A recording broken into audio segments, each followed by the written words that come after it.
Welcome back to the KOAM Morning News on Fox 14. Here's what's happening today. Today is Independence Day in Afghanistan. The world is watching to see whether the occasion could be marked by protest against the Taliban. We're now in control of the country. This as evacuation flights continue, but not at the pace officials had hoped for. Thousands of Americans are still waiting to get out, and Afghans are struggling to reach the airport through Taliban blockades.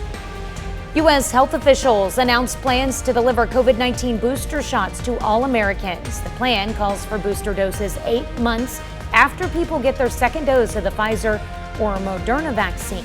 The announcement comes in response to CDC data that shows waning immunity for initial shots.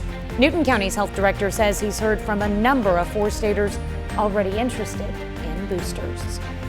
And the Lions Club Ernst Fest will go on as scheduled. The festival is in its 47th year, celebrating the German heritage of the town of Freistadt.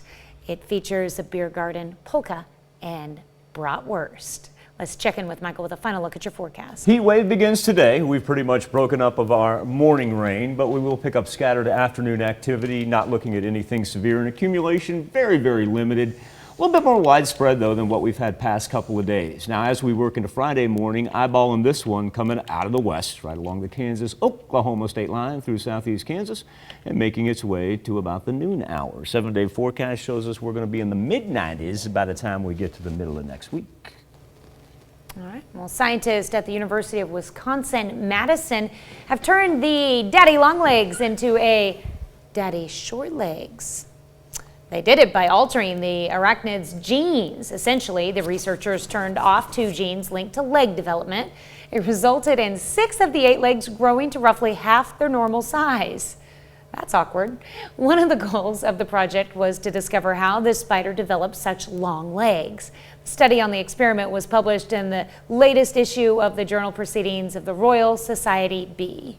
And next thing you know, the spiders realize that we're genetically messing with them, and guess what happens? We become a sci-fi movie.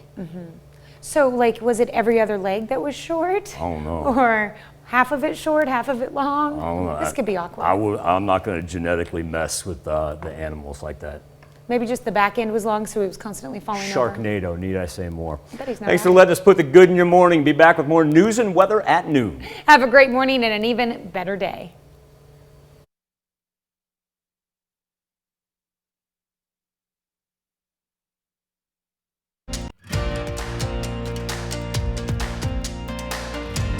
Football season is back, and